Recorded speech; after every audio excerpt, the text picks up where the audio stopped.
Please don't call me that, Valteria said, sounding sad. Sorry, Xander apologized.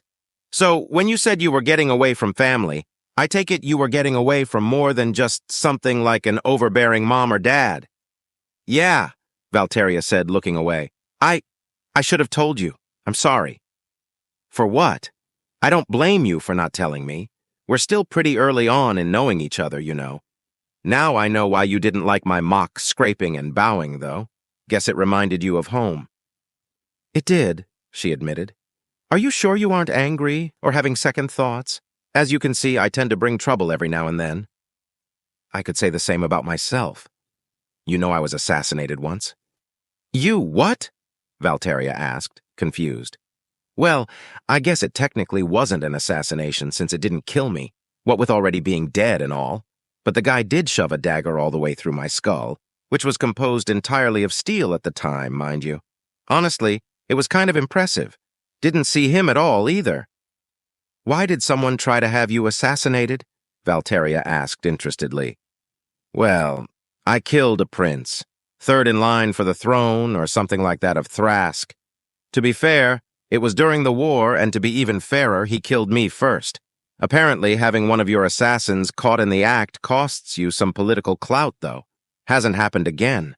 Hoping it stays that way. You killed a Thraskian prince? Valteria half-asked, half-stated in wonder. Wow, no wonder Thrask doesn't like you. Tell me about it, Xander chuckled. You know, when I woke up like this, it was bound to some of my equipment. In their trophy hall, the nerve. They didn't even give me a good blurb on the plaque for my pedestal. Valteria shook her head wryly, commiserating with Xander about his mistreatment as a relic. So what's the plan now? Xander asked, concern creeping back into his consciousness. Do you need to, lay low for a while? Valteria sighed. I'm not sure. I don't think they'll be back. But maybe it would be for the best if I did lay low for a few weeks, just in case they do come back. Xander nodded in agreement. Well, you're welcome to stay with me. Course, I'll have to get another room at the Ruby Chair if that's where everyone is still staying, but that shouldn't be an issue. Valteria said in mock thoughtfulness. I think I'd like that. I've missed you. I hope you know. I missed you too, Xander said, wrapping her up in another hug. Valteria grunted. Take off that armor, I want a real hug. Oh, right, I forgot about that, Xander said abashedly. He stepped back and slipped his armor into his inventory, reveling the clothes underneath. Much better, Valteria stated. Would you like to come upstairs so we can sit? That sounds nice, Xander agreed. A few minutes later, they were both seated on a couch upstairs. Xander had one arm around Valteria, who was leaning into him, half snuggled into him. Valteria sighed. I missed this. I got so used to having such little touch in my life, and then you came along and got me craving it again just to leave for 6 months, she said accusingly. Sorry, Xander apologized. It was for a good cause, though. We rescued a lot of people, way more than just the one we were required to. Are you allowed to talk more about it now that you're done? Valteria asked. I probably shouldn't since there's politics involved, but I think I can trust you with some details. The short of it is that we were tasked to rescue someone very important to the former Dardian government from a prison camp. We ended up liberating the entire camp in the end, which I'm glad for. I don't think I could have left all those people there, Xander said, pausing for a moment. The conditions were abhorrent. I've never seen someone so thin before. They were keeping them on the brink of starvation to keep them weak and pacified, since the prisoners had levels enough to be dangerous. And I suppose to discourage escape attempts. Hard to run out into the wilds when you're 3 steps from death's door. Valteria looked properly horrified as Xander described the mistreatment of the prisoners. That's just wrong, she said finally. I'm glad you were able to save them too. And I suppose I can let you off for being gone for so long, she said teasingly. Just this once, since it was for a noble cause. Yes, Xander said with an enthusiastic nod of his head. Noble cause. Definitely not my slight vendetta against Thrask being manipulated by nobles into accepting a contract. Well, okay, maybe it was a little bit of that too, but I did also do it because it felt like the right thing to do. Can't say I blame you for having a bit of a vendetta against them, Valteria said thoughtfully. The news I managed to hear about the war, which was admittedly a bit vague after making it all the way down here, was grim. The capital city was practically turned into a slaughterhouse from what I heard. Xander sighed sadly. Yeah, that was after Ilbeck, so I wasn't around for it. But the rest of my team was. I don't know how much of a mark it made on the rest of them, but I know it still bothers Gabriel to this day, how bad things were. I've never been to war, Valteria admitted. But one of the things my father used to say is that when a man goes to war, the same man doesn't always come back. Xander nodded thoughtfully. That is true. Some people handle it better than others. But a life of violence does tend to leave one on edge. You can tell when you go into the mercenary hall. Who the professionals are, I mean. They're always assessing everything around them, making sure of their exits, looking for danger, and of course there are the ones who handle the stress more poorly. The ones who get angry easily, lash out, that sort of thing. Valteria looked lost in thought. I wonder if that was the reason Father was like he was. Easily angered, I mean, like he was always on the edge of an outburst. We all trod of eggshells around him. The only one who could really get through to him was my brother. The only other one who had been to war in any capacity. He always got along better with Father than the rest of us. Xander shrugged. Maybe. Some people are just angry people, though. War or not. I couldn't say which he was. Either way, it's not an excuse to treat your family poorly. Valteria nodded. In that, we agree. I hope it's not uncomfortable for you, talking about your family. Not really. I'd say that I had happy childhood memories to miss, but honestly, I just remember the responsibilities piled onto me. Not to mention the rigors of navigating high society. Not something I'd personally recommend. Who wants to think about what it really means that Lord So-and-so wore a slightly lighter green than usual? Oof, yeah, Xander agreed. I don't think I'd thrive in that environment. Hell, I own exactly one nice pair of clothes for formal events. I can't imagine having a wardrobe I need to use to communicate subtly with. Valteria raised an eyebrow at Xander in disbelief. Really? Only one nice outfit? So you're telling me the same outfit you wore on our dates? Same thing I wore to the governor's estate, yes. Xander finished the unanswered question. Gods, Xander, I think you might be taking minimalism a little too seriously. If you're going to get hired by nobles more often now, you might need to rehaul your clothing situation. She chided him. But good clothes are expensive. Can't I just wear armor to meetings? Xander complained. Not if you don't want to be rude. Harumph. Speaking of being rude, I don't think you've properly greeted me yet, Valteria said hintingly. Oh, yeah? Xander asked, playing dumb. Please enlighten me on my failure of etiquette. Well, you stated I was your girlfriend, right? Valteria asked. Right. I did declare you to be my girlfriend downstairs during that altercation, Xander said with a nod. Well, how does one greet their girlfriend, Valteria said expectantly. By throwing 3 would-be kidnappers out of their house, I suppose, Xander said dryly. Ugh, just give me a damn kiss already.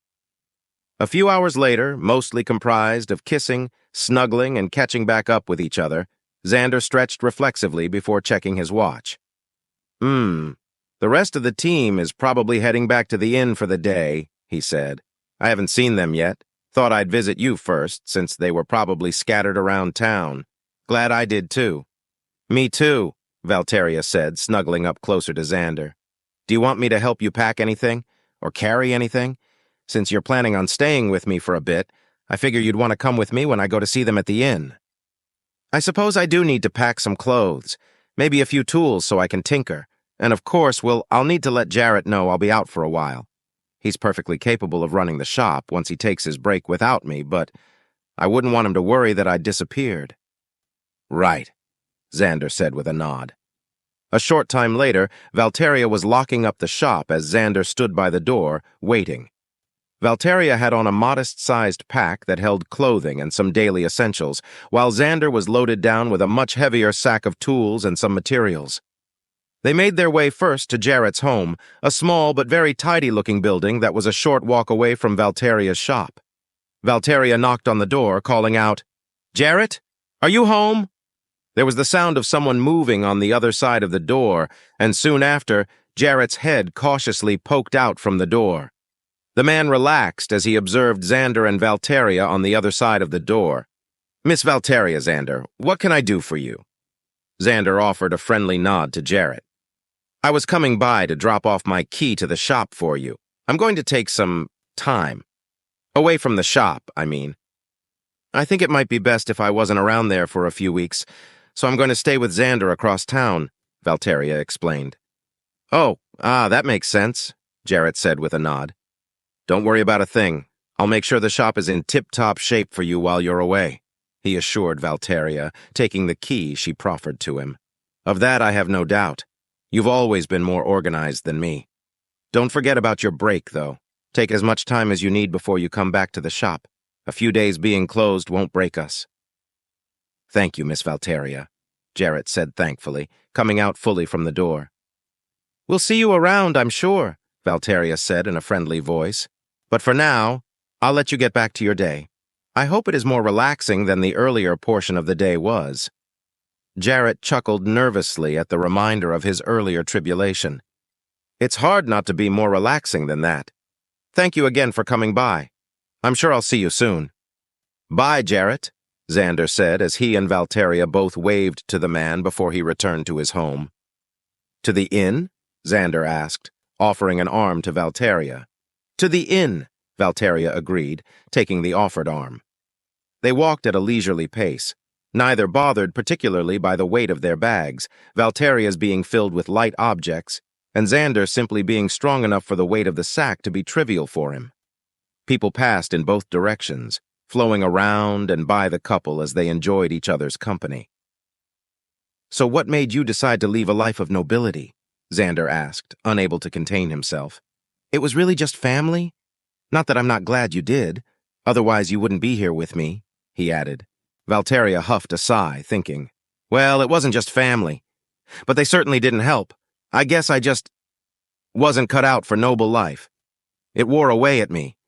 I could never keep up with the intrigue, the fashion. I all seemed so petty. Add an angry father and an overbearing mother to the mix, and it's not hard to see why I wanted out. Plus," she said, hesitating, "my class was a bit of a source of shame for the house, which led to even more tension between myself and the family. You see, Pix culture in many ways reveres nature and strives to be in tune with it. So in addition to being a peasant class, in that it's more geared to actually working for a living, it was also a bit of a cultural clash. What with it being so much more in tune with industry, you see. The last straw was when I found out mother and father were putting out feelers to see who would take me in for an arranged marriage. I already hated it there, and I figure it would have only gotten worse somewhere else without even my family. So I left." "I see," Xander said. "That does sound hard. So the other houses look down on you for your class? That's crazy. I mean, you can get a class for doing all kinds of things. Just because you like to tinker and ended up with a class related to it? That's silly to look down on someone for." "Ugh, and arranged marriages. Where I'm from, that kind of thing is looked down on. I suppose I come from a very individualistic culture. There actually wasn't a noble class, though there were still people who were rich enough for it to be pretty much the same. So things like that violated a person's free will to choose were generally condemned. I mean, don't get me wrong, there was still plenty of classism and enmity between the rich and the poor. It wasn't some kind of utopia. I guess I'm just trying to say I can see how you wouldn't want to be reduced to a bargaining chip and sent off to marry someone you probably hardly knew. And you wouldn't be able to court me yourself if I was married to some stuck-up noble across the sea," Valteria added playfully. "There is also that," Xander agreed. "Why is Pix culture so reverent towards nature? Here it seems like the most common view is that nature is something to be fought back against, cleared out. I mean, that's kind where monsters seem to come from, so I can understand the view. I guess there's druids, but they seem to be in the minority here." Valteria shrugged as they continued to walk and talk. "I'm not sure exactly. I never really studied from an outside perspective, it's just how it was. Druids were prominent members of society, dryads were always popular. I suppose some of it had to do with religion and which gods were most popular to worship. Nature gods always had more temples than even the gods of commerce and were the most frequently invoked." Xander nodded along. "I guess that makes sense. I probably couldn't tell you the why on a lot of things about my culture either. They finished their walk quietly, still arm in arm, reaching the inn not long after they had finished conversing. The inn looked the same as it ever had, the sign declaring it, "The Ruby Chair, swaying gently with the wind." It was still a bit early for dinner, so the inn was not particularly lively as they walked in, Xander and Valteria making their way to the counter. The owner, Jempta, if Xander remembered correctly, was behind the counter at the moment, polishing a few mugs with an immaculately clean rag. The woman was still as composed and sharp-looking as she had been the first time they met, and her eyes quickly made their way to the couple that was making their way towards her. She put down the mug and rag, somehow managing to stand up even straighter than she had been before, waiting to receive them. If you love engaging stories like this, make sure to like, subscribe, and turn on notifications to stay updated with all the latest episodes from FY Stories.